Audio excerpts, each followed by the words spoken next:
Alhamdulillah, syukur kehadirat Allah Subhanahu Wa Taala kerana dapat bersama lagi pada malam ini. InsyaAllah kita akan sambung perbincangan hadis yang kedua ketiga mengikut susunan kitab Matan Al-Arba'in Imam Nawawi. Kita baca sekali lagi lah. Kita ulang baca teks dan terjemahan.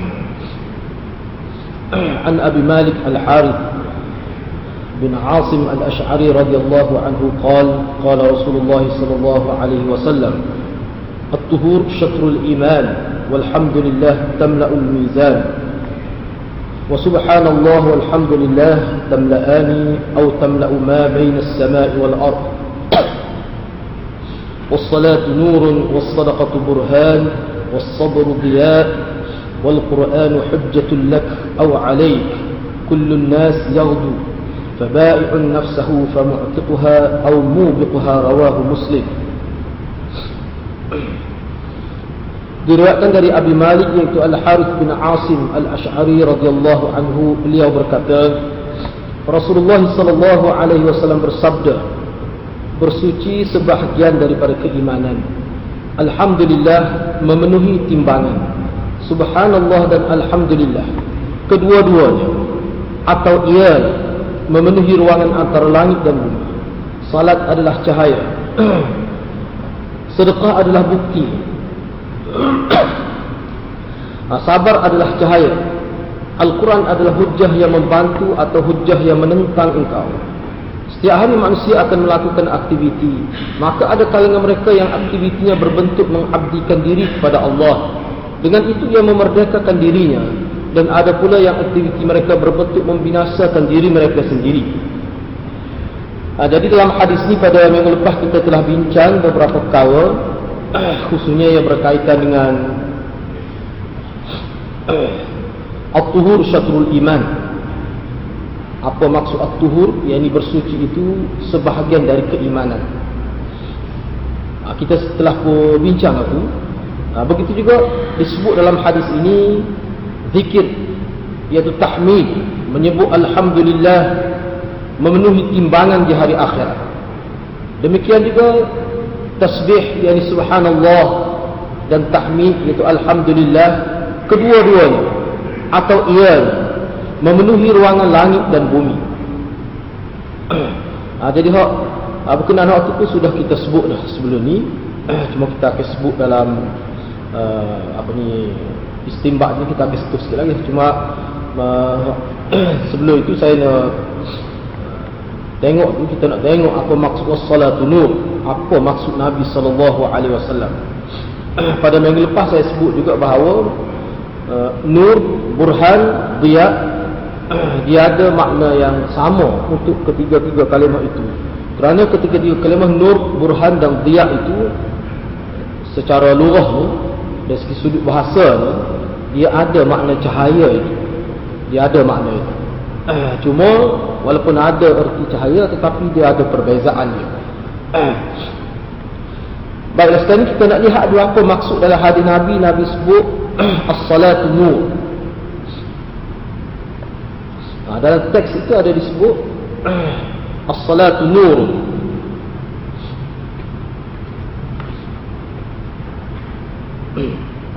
Jadi nak terjemah dalam bahasa Melayu kita ni tidak ada makna yang boleh nak menampung diya, nur tu. Kita sebut supaya lah dalam bahasa Melayu kita. Semua ni kita kata cahaya. Nur dengan diya. Cuma burhan ni tidak diterjemah dalam bahasa Melayu kita burhan ni dengan erti cahaya, tidak. Walaupun makna asal dia cahaya, asal dari segi bahasa. Baik, sekarang ni kita tengok as-salatu nur. Jadi Nabi sebut dalam hadis ni sembahyang itu adalah cahaya. Apa maksudnya? Yang dimaksudkan sembahyang itu cahaya kerana ia menerangi, cahaya untuk orang-orang yang beriman di dunia. Dari sudut bila seseorang itu melakukan salat, maka hati dia dan basair, nurani dia, hati kecil dia itu, dia ada semacam cahaya yang ditasbihkan untuk cahaya ni biasanya digunakan untuk seseorang itu melihat di tempat yang gelap. tempat gelap jadi cerah, maka dia boleh melalui jalan itu. Jadi hati nurani yang ada cahaya hasil daripada sembahyang itu, maka dia tidak akan sesat. Jadi cahaya yang dimaksudkan cahaya yang menerangi manhaj Nabi SAW. Cahaya yang dimaksudkan ini cahaya yang menyebabkan orang Islam jadi nampak apakah tindakan Nabi, apakah sunnah Nabi, bagaimana kita nak menuju ke hari akhirat untuk mendapat syurga itu. Jadi kita nak ikut Nabi. Sebab ramai manusia yang sesat dalam konteks nak ikut Nabi. Nak ikut Nabi ni molek tapi sesat, tak betul. Itu mungkin kerana tidak ada cahaya, tertutup, nampak zahirnya nak ikut Nabi. Jadi hak ni semaya itu dengan erti kata yang mudah, yang dikatakan nur itu dia menjadi pemandu kepada orang-orang yang beriman. Hati mereka dan nurani mereka jadi cerah, jadi nampak agama ini, tidak tertutup hatinya. Benda-benda yang berkait dengan agama ni mudah nampak. Itu hati orang yang mukmin hasil daripada salat dia. Itu maksud Nabi. Dan kerana ini juga lah, dalam hadis disebut bahawa sembahyang itu merupakan qurratu aini rasul wal muttaqin fi ummati. Sembahyang itu juga digambarkan sebagai penyejuk hati. Penyejuk hati Nabi dan orang-orang yang bertakwa di kalangan umat Nabi. Selain daripada itu, difaham juga oleh pensyarah hadis. Dia kata maksud saat ini kita sebut dalam konteks dunia, sembahyang itu menjadi cahaya untuk orang-orang beriman, ini di dunia. Nur ini juga dia berguna. Nur ini berguna juga pada orang-orang yang beriman di hari akhirat, semasa berada di padang mahsyar. Kerana di padang mahsyar digambarkan adalah hadis gelap gelita, tidak ada sedikit pun cahaya. Tetapi orang yang beriman yang menunaikan salat dengan ikhlas kepada Allah, dia tetap cerah, terang benderang, nampak, tak ada gelap siapa kesan daripada salat dia. Orang kafir tidak nampak begitu, Allah bui nampak itu kesan semua, itu maknanya cahaya. Begitulah juga digambar dalam hadis, nak meniti atas titian sirat itu dia gelap juga, dia tak ada sekolah, tak ada lampu semasa nak meniti di atas titian sirat itu. Jadi bagi orang mukmin dia nampak jelas titian sirat itu. Apa yang ada pada dia sehingga dia nampak jelas itu cahaya. Itulah maksud nur.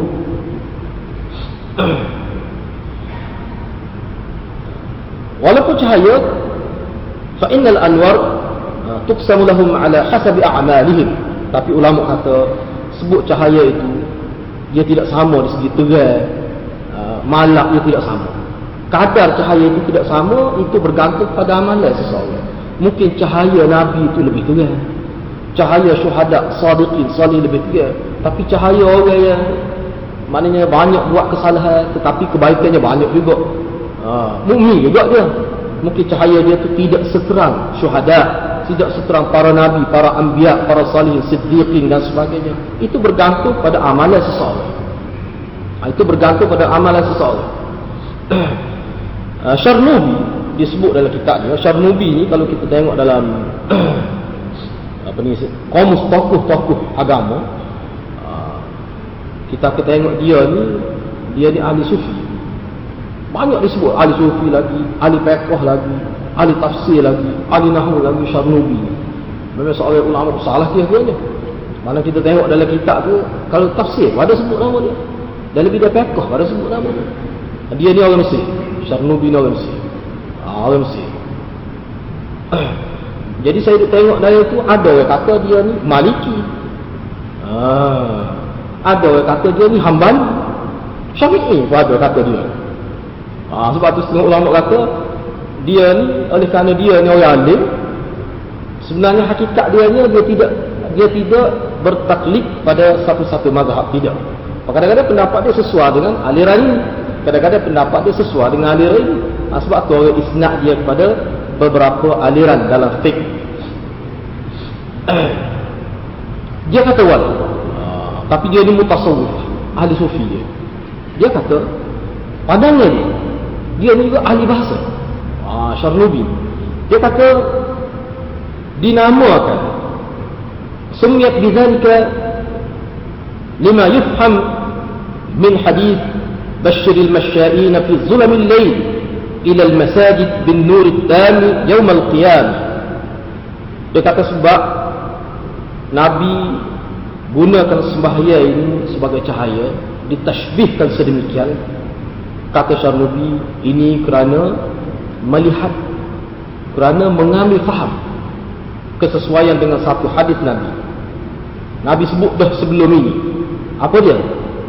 Sampaikanlah berita gembira kepada orang-orang Islam yang berjalan pada malam gelap gelita, pergi menghadirkan diri ke masjid.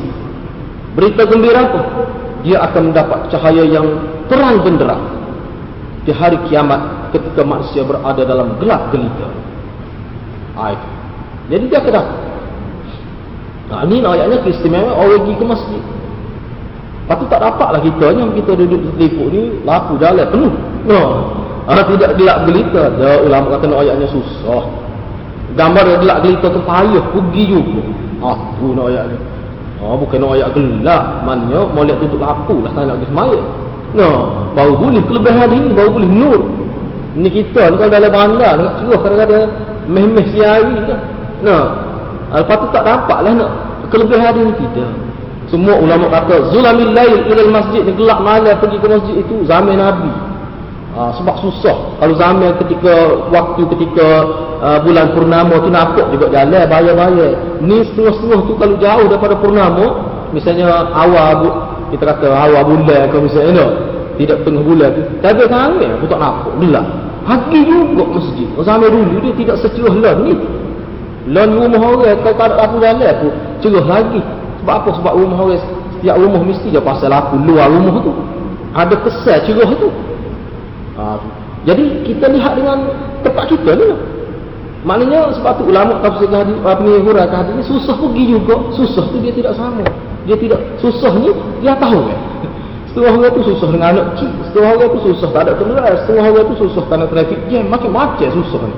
Tapi benda tu tidak menjadi batu penghalang untuk dia pergi ke masjid.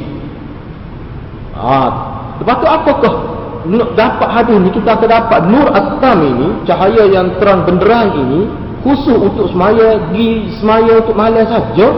Tidak. Pergi siang hari, kadang-kadang siang hari lebih susah pada waktu malam. Kijang ni. Si malam hari tu tak jam lah mana. Sebenarnya. Tapi kalau siang hari, terang Sabtu nak tahu. Waktu zuhur tu, waktu asar tu tak. Memang suka nak kita pun mana bajet masa tu lebih awal. Aku ke mana pun susah. Susah tu banyak perkara lah. Susah fizikal. Dari segi keuangan, minyak kereta parut, main dia dua kereta tiga, dia satu. Mana situ kita pergi juga. Tidak menjadi penghalang lah tu. Jadi kalau kita dapat hadis. Tapi nak ayat kita nak kait dengan hadis ni, nak ayatnya, Nabi sebut, mana kesusahan kita pergi ke masjid itu ada nilai di sisi Allah Subhanahu Wa Taala. Ada nilai. Bukan saja. Boleh ke dia? Boleh cahaya tu. Cahaya ni. Pergi semaya tu ke dia pergi semaya? Pergi masjid tu apa? Dia berkait dengan semaya lah tu. Tu sesuai dengan hadis ni. Bila kata pergi masjid, dalam hadis tak sebut semaya, tapi pergi masjid. Wah, gini, pergi masjid. Semaya ni. Jadi mana hadis ni ikut Syarnubi dia kata, ambillah dia kata. Maknanya dapat cahaya sebab apa? Jadi cahaya ni dia ada kesesuaian. Kalau asal dia maknanya gelap semua hari.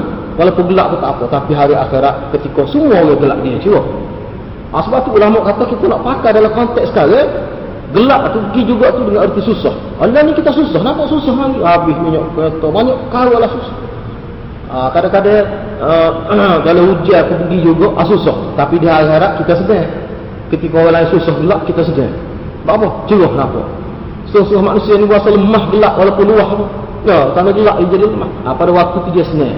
Jadi gambaran orang semaya dengan ikhlas ni, hari akhirat dia senang. Tu ada juga ulama kata nur tu maknanya kesenangan di akhirat. Kesenangan di akhirat.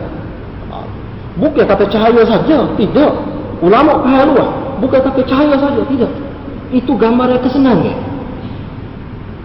Kalau kita tengok dalam hadis hari akhirat ketika di mahsyar ni bukan susah gelap saja. Bau busuk, dengan peluh, dengan pelbagai pun susah. Tapi orang beriman yang menunaikan solat ni dia senang. Tidak susah seperti mana pelaku-pelaku maksiat ini ataupun golongan-golongan kafir ini. golongan-golongan musyrik ini. Tidak. Itu nasib orang mukmin di hari akhirat. Kesal daripada amalan semasa atas dunia ni. Hak tu amalan hak dia buat. Hak tu amalan hak dia buat sendiri. Amalan tu amalan hak dia buat sendiri semasa dia hidup. Hak tu yang membantu dia. Bukan amalan orang lain, amalan dia sendiri. Amalan dia sendiri.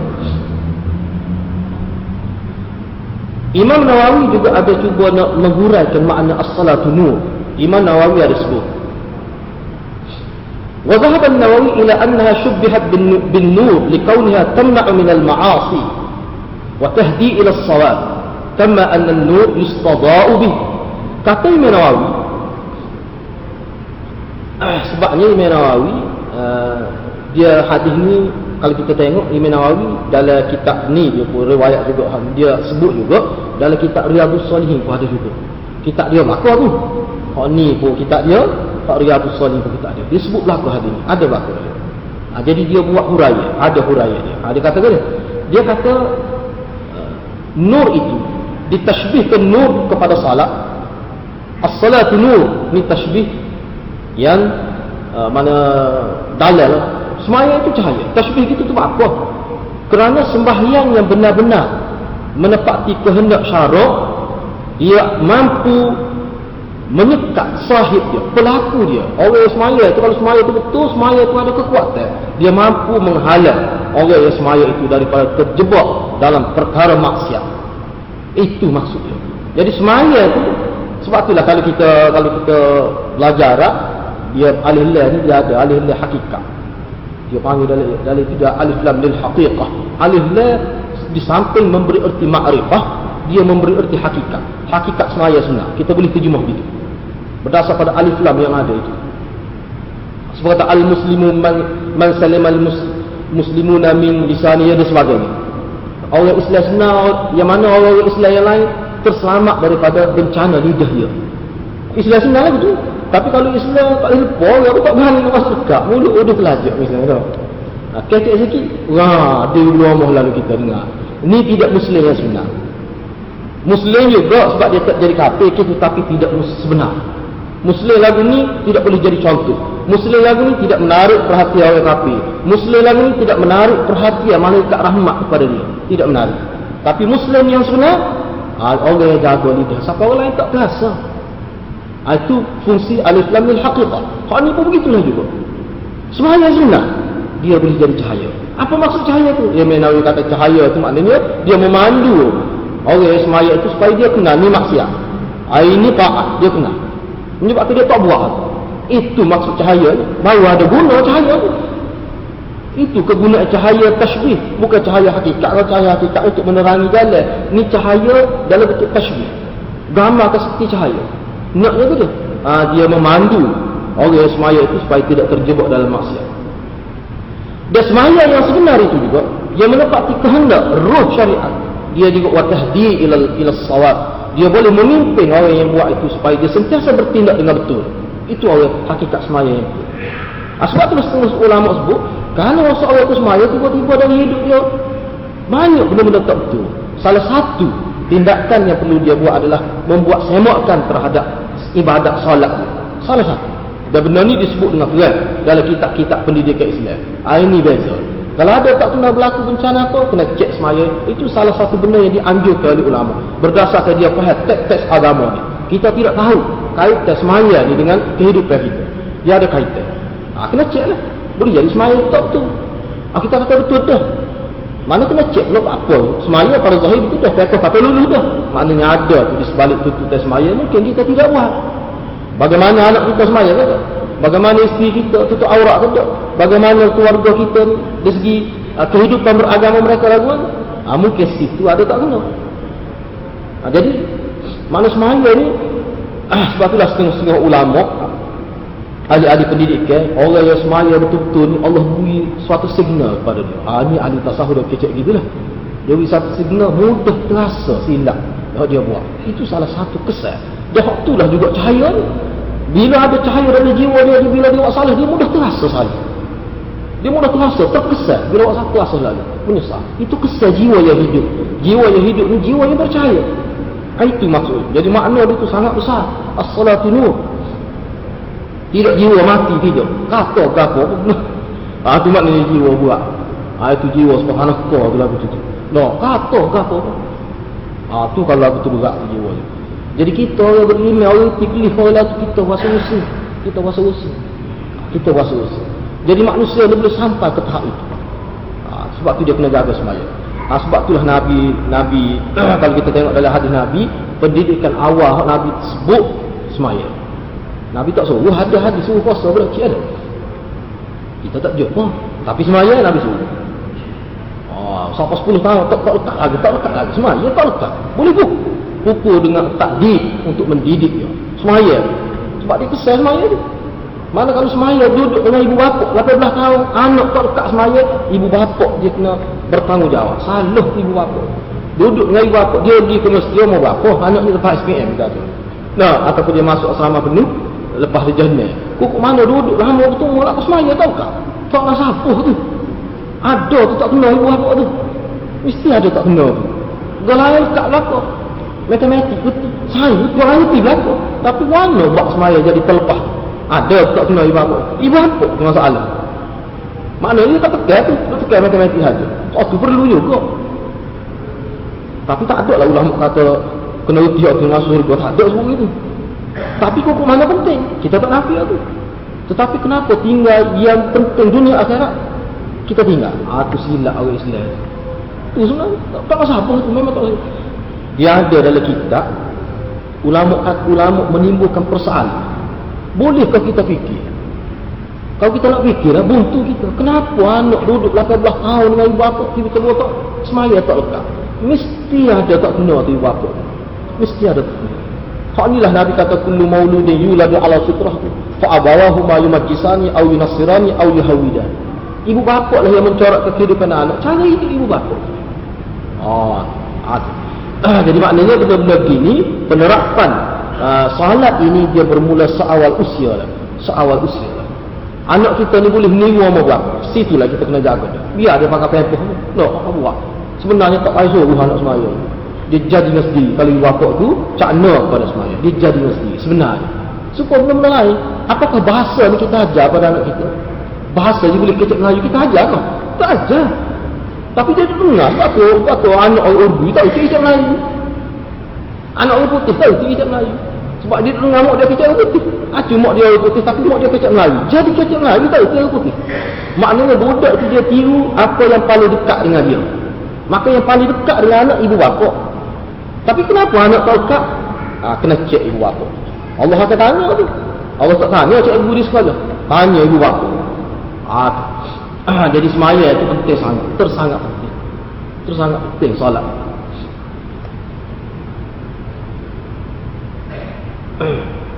Ataupun kata Imam Nawawi,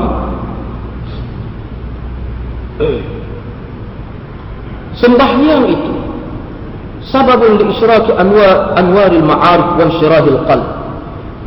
Boleh jadi juga kata Imam Nawawi bahawa bila Nabi SAW umpamakan salat itu sebagai cahaya, boleh jadi dia memberi erti sembahyang itu sendiri bila dilakukan dengan penuh kefahaman, mengikut kehendak syarak, betul-betul mengikut cara Nabi, dia boleh menjadi sebab kepada hidupnya ilmu-ilmu lain.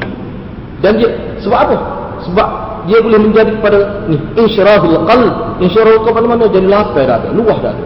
Dada tu jadi terbuka luas untuk menerima ilmu-ilmu Allah Subhanahu Wa Taala. Itu kata Imam Nawawi. Boleh jadi begitu. Boleh jadi begitu. Sebab tu dia sebut insyirahul qalb. Insyirahul qalb dalam pemahaman agama syarh insyirah maknanya lapar dada dengan erti dalam konteks agama kita besar mana insyirahul qalb. Dada je juga. Lapar ni maksudnya dia jadi tenang. Ada ketenangan dalam jiwa dia. Jadi orang yang lagu ni hasil daripada semaya. Maka ilmu dia dapat tu bukan semata-mata ilmu, tapi ilmu dia tu ilmu yang memandu dia, ilmu yang membimbing dia. Ilmu yang berguna untuk dia dan orang lain. Itu dalam huraian. Ataupun boleh jadi juga kata Imam Nawawi rahimahullah, maksud Nabi kata sembahyang itu sebagai cahaya secara zahirnya. Maknanya seperti kita sebut tadi, Maknanya menerangi dia semasa di padang mahsyar hari kiamat itu. Ketika orang lain gelap gelita, dia cerah terang benderang. Bahkan kita tengok dalam hadis, tengok dalam hadis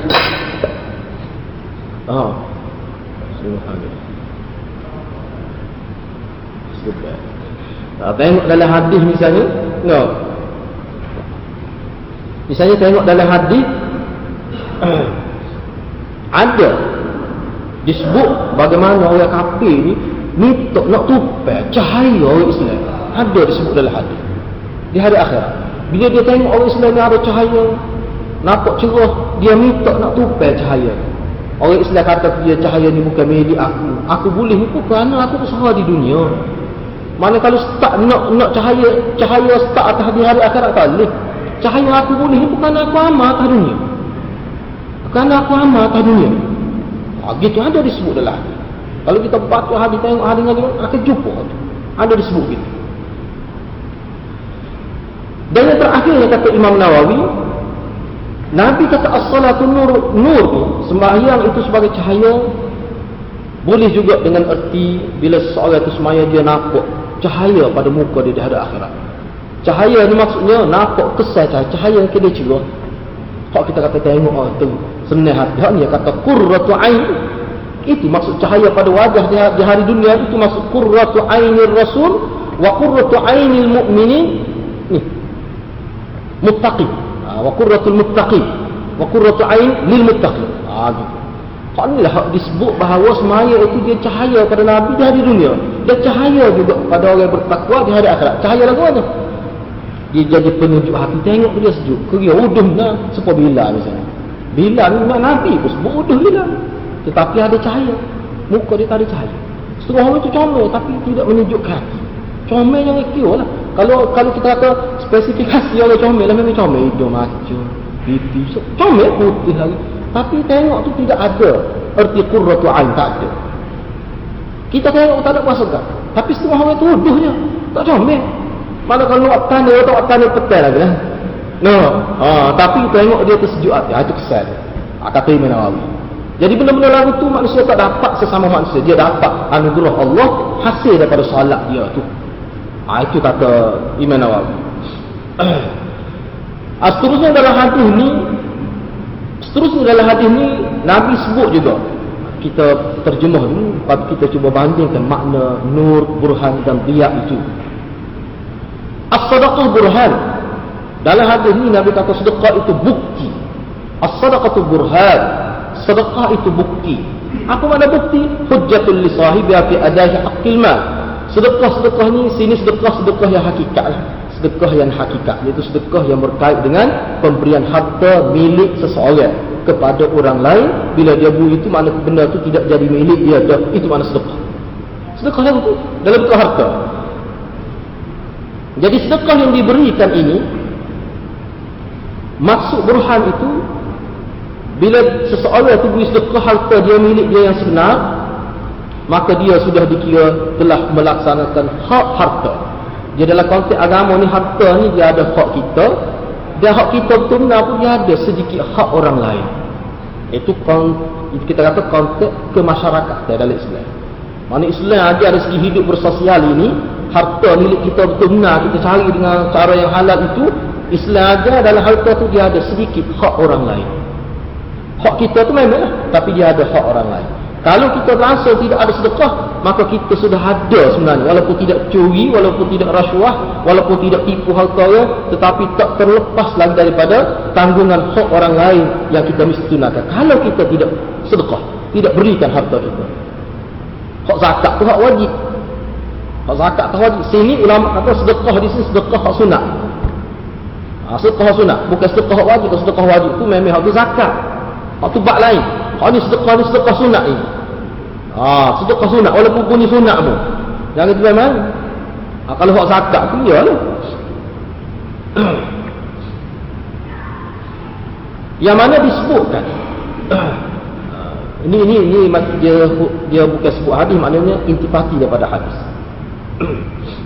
Maksud kata hujah itu, bukti itu, maksudnya gini. Seseorang hamba itu yang Islam lah, yang mukmin, pada hari akhirat, selain daripada tanya tentang sembahyang, dan amalan-amalan lain antara perkara yang tidak terlepas daripada persoalan malaikat. Malaikat akan tanya di hari akhirat, apa dia? Harta. Bagaimana kamu urus harta kamu? Itu persoalan. Yang soalan wajib itu. Soalan wajib.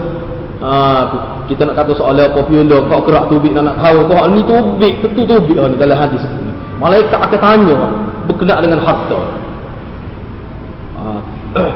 Jadi bila ditanya dia kata harta, dulu lagi. Ini kita sebut kelasnya dulu lagi harta-harta sedekah dia itu terus ke hadapan. Harta sedekah dia kata, dia beri, saya jadi bukti. Harta sedekah, saya jadi bukti. Dia ni telah melepaskan hak harta yang ada pada dia tu, hak orang lain dia telah beli. Saya menjadi bukti. Itu makna burhan. Mulut dia pakai tak jawab tu. Tetapi harta sedekah dia tu akan jawab menjadi peguam yang membela dia di hari akhirat. Ataupun boleh juga mengikut ulama, burhan ini, bukti ini boleh dengan erti bahawa orang yang bersedekah dengan ikhlas itu dia ada tanda dia. Burhan mana bukti? Bukti itu dalam bentuk tanda. Orang boleh kenal. Orang boleh kenal. Ini pokok mutasaddiqin. Orang-orang yang bersedekah harta semasa hayat dia di dunia. Dia ada tanda. Boleh jadi juga. Dia ada tanda. Memang boleh dikenal. Dan tanda itulah yang menjadi burhan kepada dia. Yang menjadi burhan kepada dia. Ataupun boleh juga dengan erti sedekah dia itu menjadi tanda kepada kebenaran iman dia. Kalau dia disebut dengan mulut itu dia beriman, mana bukti tu? Buktinya harta dia. Harta dia kata kepada dia hari akhirat, saya menjadi bukti kebenaran tasdik iman dia itu. Saya menjadi bukti. Mana kalau kecek saja ni boleh kecek lah, ke mana buktinya? Buktinya pada amalan dia, salah satu amalan dia adalah sedekah dalam bab harta.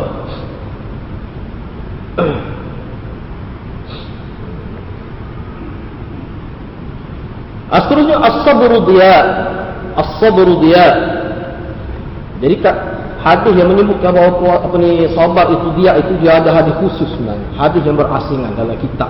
Kalau kita tengok dalam kitab-kitab Induk, as-sabru diya ini selain daripada dalam hadis ini, dia ada dalam beberapa hadis yang lain yang disebut secara terang. Dalam bab tu boleh rujuk dari kitab Riyadhus Shalihin pada. Apa maksud as-sabru diya? Yang mana kita terjemah dalam bahasa Melayu kita bahawa sabar itu juga merupakan cahaya. Kita tak boleh nak terjemah dalam satu kalimah. Diya itu apa makna? Kita terjemah bahasa dalam bahasa biasa itu sabar itu juga adalah cahaya. Jadi sabar itu dari segi luas yang kita maklum dengan arti menahan diri, sabar. Sabar itu sendiri. Yang mana sabar itu ulama pecahkan kepada beberapa pengertian. Sabar itu. Yang pertamanya, as-sabru 'ala ta'ah was-sabru 'anil ma'siyah. Sabar itu boleh jadi sabar melakukan ketaatan. As-sabru 'ala ta'ah dengan arti al-muwazabah. Sabar melakukan ketaatan kepada Allah. Apa sahaja amalan yang berbentuk taat kepada Allah, dia sabar tu dia dengan erti muwazabah. Mana buat semua tak berhenti. Itu maknanya sabar. Dalam bab ketaatan kepada Allah. Tetapi kalau as-sabru 'anil maksiyah, sabar daripada maksiat, mana dia menahan diri dari melakukan maksiat kepada Allah. Sabar juga. Jadi maknanya sabar ni dia mempunyai erti yang luas. Benda bentuk khairat pun ada juga makna sabar. Kita boleh faham dah tu. Boleh fikir kita ni innallaha ma'as sabirin. Tu termasuk juga ma'as sabirin. Allah bersama orang sabar. Jadi orang sabar yang melakukan kebaikan. Orang yang sabar mengelak diri daripada melakukan kejahatan. Kerana pada kalimah sabar tu dia ada satu tekanan.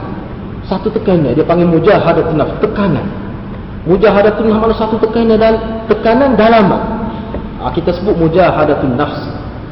Sabar nak buat ibadat ni dengan sentiasa, tak setinggal. Boleh jadi hari ni kita buat senang je semaya mari masjid, tapi esok mungkin susah. Susah pun buat juga. Itu mana sabar tu. Itu dengan maknanya ada tekanan nak buat tu. Begitu juga benda-benda yang berbentuk maksiat, benda-benda yang berbentuk maksiat, umumnya benda maksiat ni benda menyenangkan hati. Nak belaka sesuai dengan fitrah. Innan nafsa la ammaratun bisu.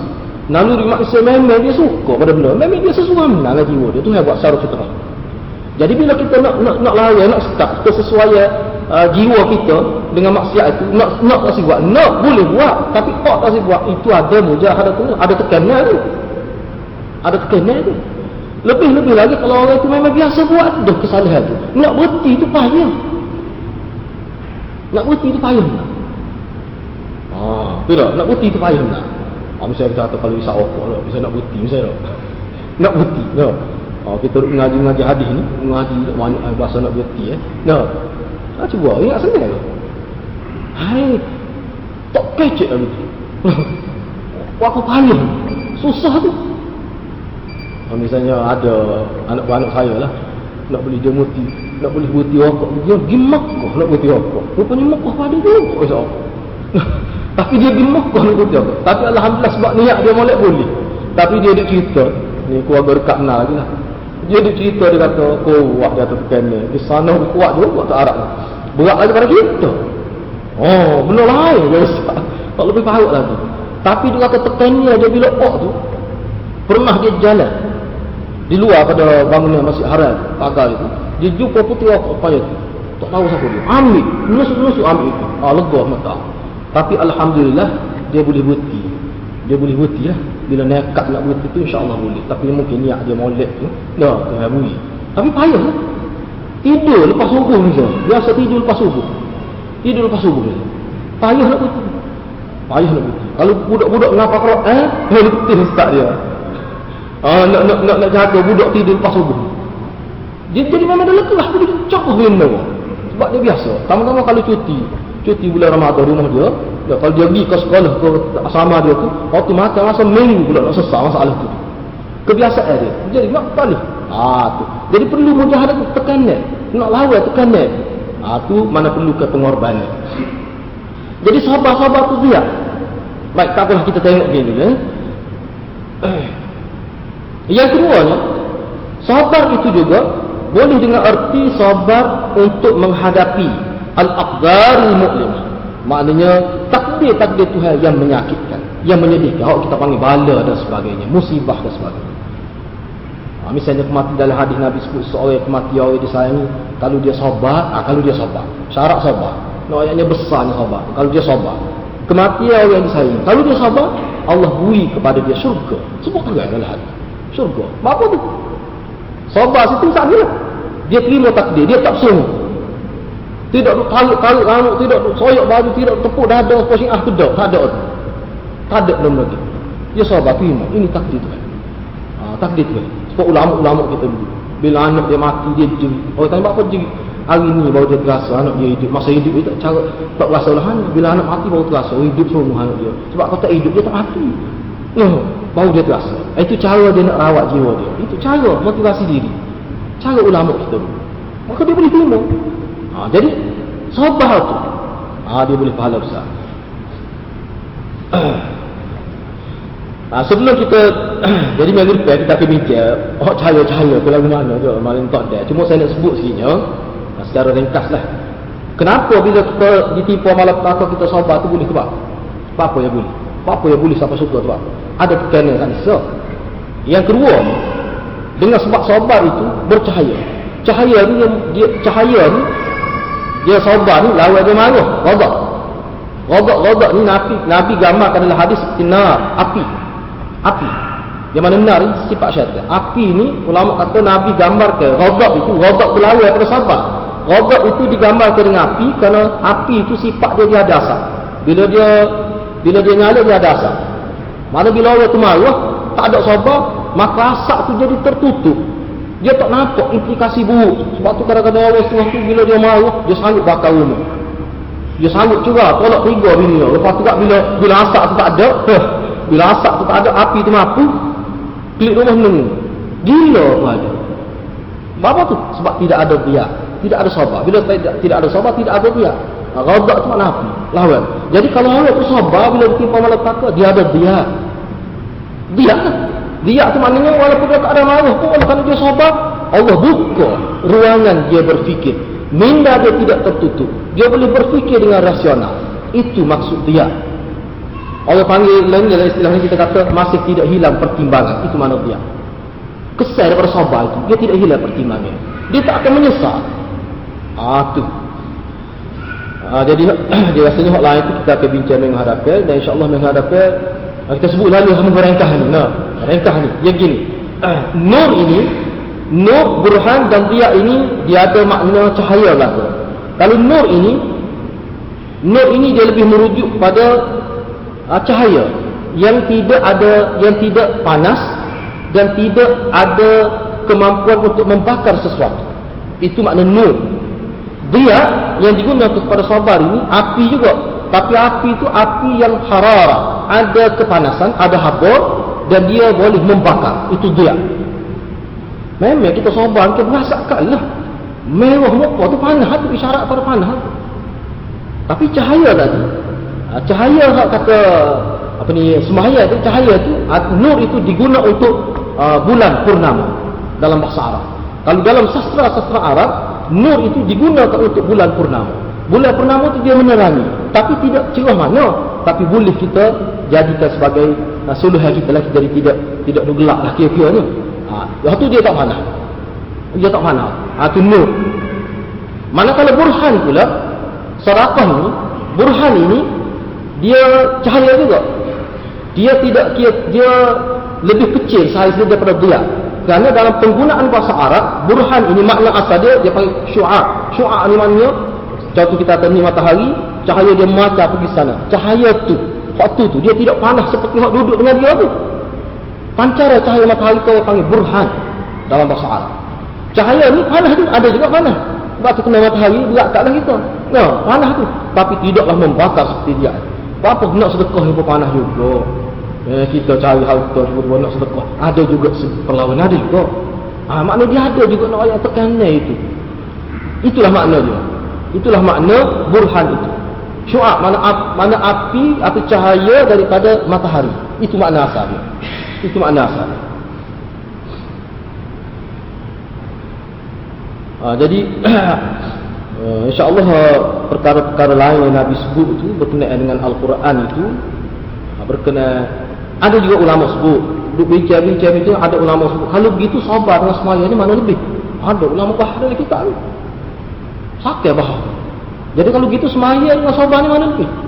Umumnya ulama kata memang lebih sabar. Dalam konteks ni, semaya tu dari segi semaya tu secara zat dia memang semaya tu lebih. Tapi dalam konteks kehidupan secara praktikal ni, mana lebih semaya dengan sabar? Dia kata sabar tu makna lebih besar. Sebab apa? Sebab sabar ni dia luas makna dia. Semaya ni satu perbuatan. Di bawah tu memang luas juga, tapi kalau sabar ni, bila seorang kata sabar semaya pun dia jadi buat semua, hak benda lain pun dia buat semua, dan dia jaga semaya dia. Kalau mengikut Imam Ghazali dalam kitab dia, salah satu makna sabar, misalnya sabar dalam semaya, bukan sekadar buat semaya, jaga kualiti semaya. Jadi ada mana, itu makna sabar. Dia panggil muazabah. Muazabah ni jaga ketelitian ibadat, sama ada dari sudut kelangsungan ataupun dari sudut kuantiti pun dia jaga juga. Itu makna muazabah.